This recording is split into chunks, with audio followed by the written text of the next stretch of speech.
So I've been seeing some really excellent comments and questions lately on my channel. So I want to address one specific question that came up today in response to a recent video on the occult. Also, in a roundabout way, I'm going to explain why the occult is meaningless and why it's important that it remain that way. So this question comes from Max Darrett, a friend of mine and someone that many of you should know by now. And Max comments, "Lovely job. You and I are on the same path, and I didn't know it could reasonably be called the occult path." Two questions. One, I know you and I are purveyors of Eliphas Levy's work. Outside of transcendental magic and the history of magic, would you recommend any of his other works? And two, would other texts aside from Jung's, or which other texts aside from Jung's would you recommend to those wishing to study occult history and ideas? Okay, so Max, thanks for your questions, sir. And also, Max, feel free to use this video in full or part on your own channel if you think this will help your audience in some way. So first, before I answer your question about the first question about Eliphas Levy's work, I just want to emphasize what this occult stuff means. And when I say what it means, I can only say what it means to me. Okay? I can't pretend to offer a universal, objective sort of definition that's going to make everybody happy. That's not going to happen. I can only interpret what it means to me and why I think this stuff is important and why I pay attention to it.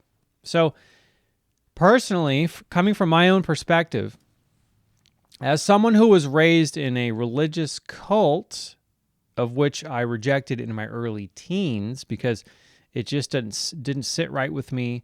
There were many reasons why it just didn't make sense.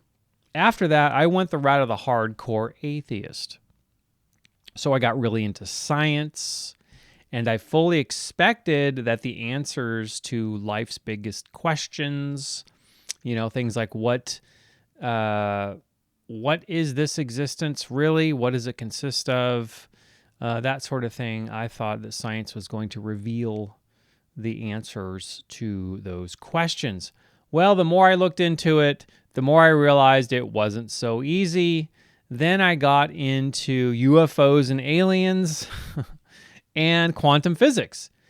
I read dozens of books on quantum mechanics, desperately trying to understand what all this existence stuff was all about. And most of it was way over my head, but I kept reading anyway.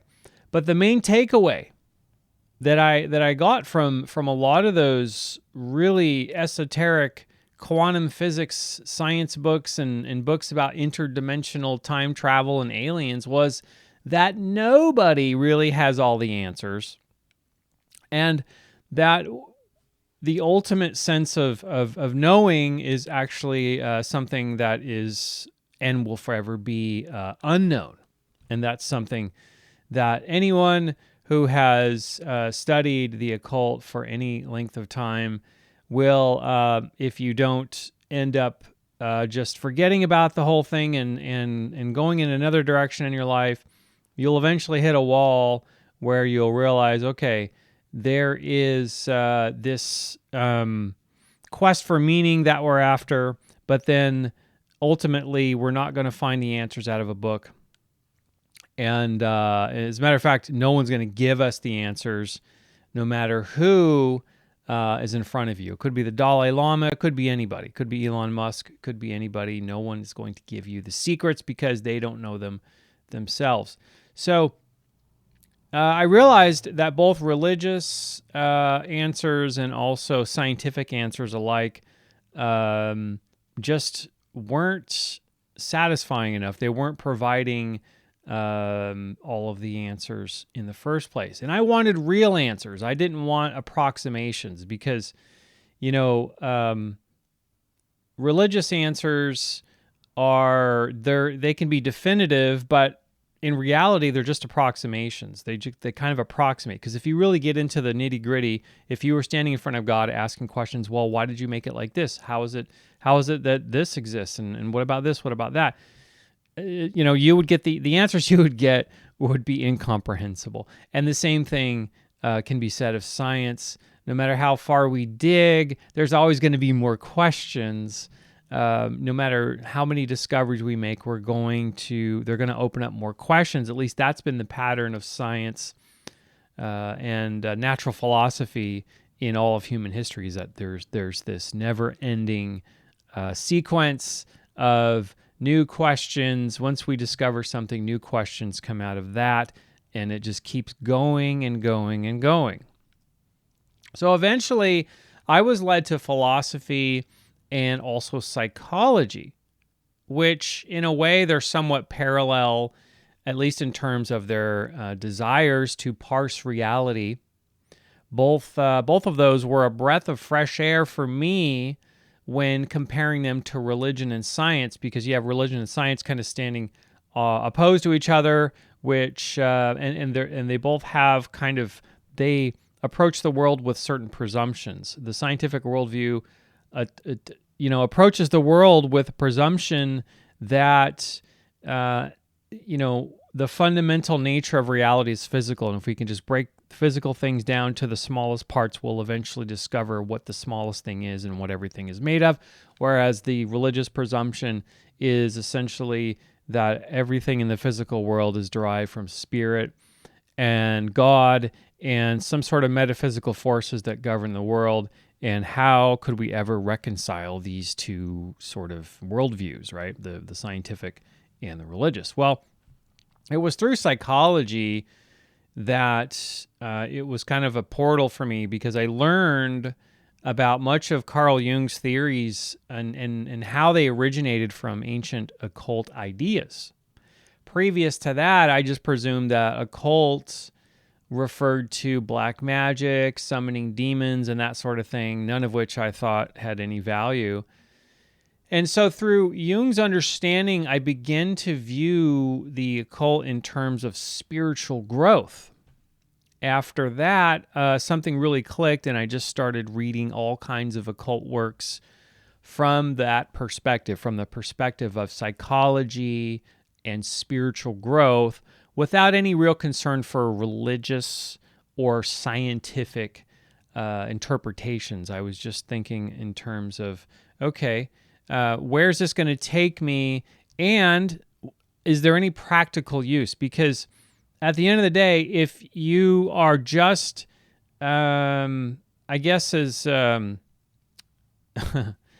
if you're floundering about at random, if you know that, if you know that phrase, if you're floundering about at random and you're just reading this stuff because you're bored, or you are you want to know about this because you think it's neat, you think it's cool, that's fine if you want, if that's the way you're going to approach it. However, if you're looking for practical value, how do I improve my life? How can I unlock, where are the keys to unlock some of this practical value so that I can actually bring this wisdom into my own life and improve my experience and my journey through life? I mean, because if there's no practical value, you're wasting your time. You're just floundering about at random. And so it was through many years of occult study from works of Levy and many others that a certain and very real reconciliation of science and religion I was discovering that at the heart of my occult study, there was this very real reconciliation between science and religion, because science is all about practical value, empiricism, what can be proven in the real world, and religion is about this. It's, you could say it's a exercise in moral theory in a sense, but reconciling these two essentially means I want some spiritual. I want to experience spiritual growth, but I want to see that manifest in the real world. I want to see real results, right? So that's kind of was the entry point into occult study for me, which brought me full circle, because then I built a new appreciation for religion, although I'm not religious. And of course, I could reconcile that much better with science and not feel so conflicted that science and religion must be opposed, because deep down, there's really no reason for them to be opposed. Now, so to answer your first question, Max, would I recommend any of Eliphas Levy's other works? And I certainly would. He wrote, I think, at least a few dozen books. I think he was a poet too. I don't know if I've read any of his poems, but I would expect them to be esoteric in nature. Now, first of all, Levy, he's an interesting character because he was in the Catholic priesthood until at least age 26. And in his writings and in his life, from my understanding, he considered himself to be a true Catholic. Now, if you understand what a Catholic is, and what was intended by the Catholic faith, the Catholics really were it was an effort. At least it started in earnest. It started with good intentions, but it was an effort to bring many different beliefs, religions. They were bringing the pagans in, they were bringing everyone in under this one umbrella. That's the idea of Catholicism, okay? So Levy was seeking a synthesis of science, religion, philosophy, and social order, or perhaps government, through his occult study. And he used his illustration of the Baphomet to serve as a sort of spiritual combination of these elements. Realize it has a significance to the Baphomet has a significance to the time in which he lived too. This isn't really a video on the Baphomet, of course. But I should ask you a question, because I don't know if you've ever experienced French Catholicism up close. I definitely have, and it's downright creepy. It's spooky. If you go into some of these places, some of these old churches and cathedrals, and I was in a service a couple years back for evening song at an old church in the United Kingdom, and even that was very creepy. So you have to think that, I think Levy was less concerned with the ancient view on occultism and magic, because that's often romanticized. But he respected, so Levy respected the ancient traditions greatly. He was very much studied Kabbalah, maybe through a different lens somewhat, maybe not through the more traditional, in the traditional Jewish sense, but nonetheless, he studied Kabbalah. So I think he was looking to reconcile, in his work, he looked to reconcile spirituality, magic, and science through the very real and powerful capacity of thought. That's occultism in a nutshell. So he's he's a very important figure, of course, in the history of occultism, along with like Madame Blavatsky and Crowley. And there's a lot of people that I would consider in the pantheon of historical figures that created a lot of works that were and still are readily digestible for the general reader. So yeah, he definitely. Now you have to remember though that Levy's work is, and this is so important. Levy's work is his understanding, his interpretation of his own inner dimension, his own spirit, his own understanding of what is, but we are all in contact with that. So, Levy or anything you read is training wheels. Okay, you need to understand that you can acquire a certain amount of knowledge, and that's great. You can read certain authors or listen to certain speakers like myself, but at the end of the day, there isn't anything specific or anything indoctrinating or institutionalized that I want to impart to you. There are some things along the way. There are some kind of like, I guess, guideposts or that kind of give you a rough idea of if you're on the right track or not in a way. Although I can't say that anyone's on the wrong or right track necessarily. I can only look at the evidence of my own life and see, are things going well in my life? Are my relationships healthy, etc., etc. If the answer is yes to those things, or they are improving, that sort of thing, then I know that the spiritual work and the occult study that I'm doing is not just a big waste of time. Okay, so that should be your evidence right there. So this is a very practical thing at the end of the day. So the key to the mysteries in occult study points to in a very real way, for Levy, it points to a hermetic mentalism, or the conscious nature of all reality. I haven't read a terrible amount of Levy, to be honest, but just remember that it's his views that are somewhat influenced by the Catholic Church and others that you are reading. I'm influenced by the Catholic Church. I'm influenced by different religions as well. We can't, unpack, or we can't unwind that. We can't undo that necessarily, but you can still come into contact with your own understanding of reality as it is, and you can engage yourself in practical daily practices that are going to benefit you. I'll make another video on daily practice and discipline, and people have just one note on the word discipline. I was talking about that with my partner today, and there's a negative connotation with the word discipline.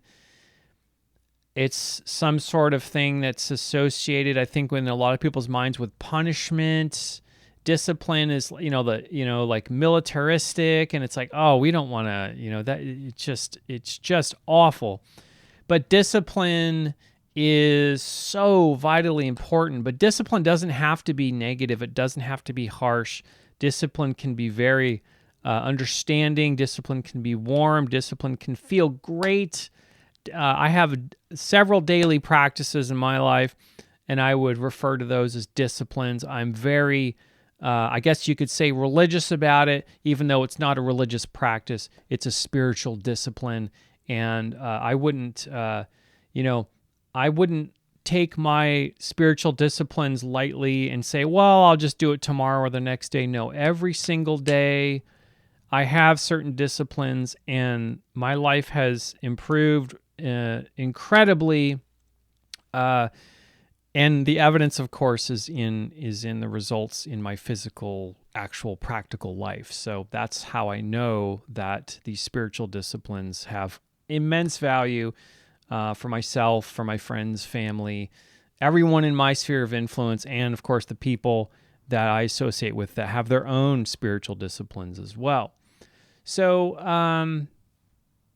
so the true gold in occult study is to discover this synthesis of spirituality and science for yourself, or this sense of coming into a greater spiritual understanding, and then through that greater spiritual understanding, improving the way in which you interact with the practical world and seeing these practical results. So that's really where the gold is. So before I get to your second question, Max, I just want to say that occulted material can be anything, first of all. To me, it's anything that either attempts to define the undefinable or just searches for a higher purpose. It doesn't have to be religious. This book here, I read this book many years ago, Man's Search for Meaning. You might have, maybe if you went to a certain school or you had a chance to read this in college, that sort of thing. This is a beautiful book. This is Viktor Frankl was a psychiatrist during in World War II. He was in several camps, and during this was obviously in Germany, in Europe, and he writes about his experience in these camps. I mean, just you could imagine what terrible conditions he was in. So occult works can really just be anywhere and everywhere, especially if you tune yourself into this sense of seeing everything through this occulted or spiritual lens.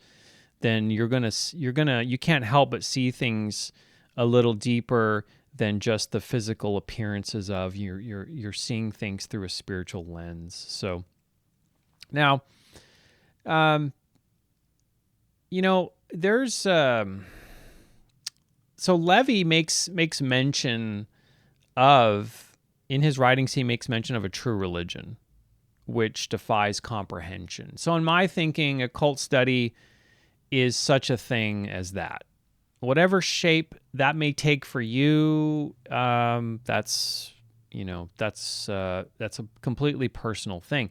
The deeper you go, the more it takes shape in terms of having a better understanding for you. And again, it's not if I were to distill it into clearly definable step-by-step things, then we would just be calling it a religion, and no one would, I wouldn't want to be part of that. So the evidence of such an understanding is, of course, your own life when it comes to the practical results that you're going to experience through occult study, through digging deep into the realm of spirit, looking at the light and the dark, taking it all into account. So after all, the magician can and does create great abundance in their lives if they can cultivate a harmonious state within themselves.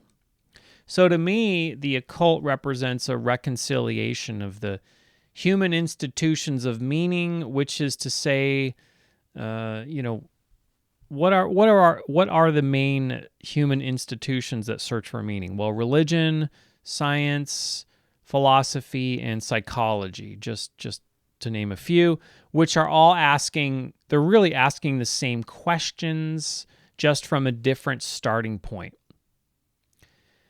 So questions that they're asking, of course, have to do with the origin of life, what happens after we die, or in other words, they're asking what happened before and what happens after. However, the occultist should be most concerned with what is happening right now. What's happening inside of me? What's happening around me? What's happening in the world right now? What can I do right now to make what happens next better? Okay.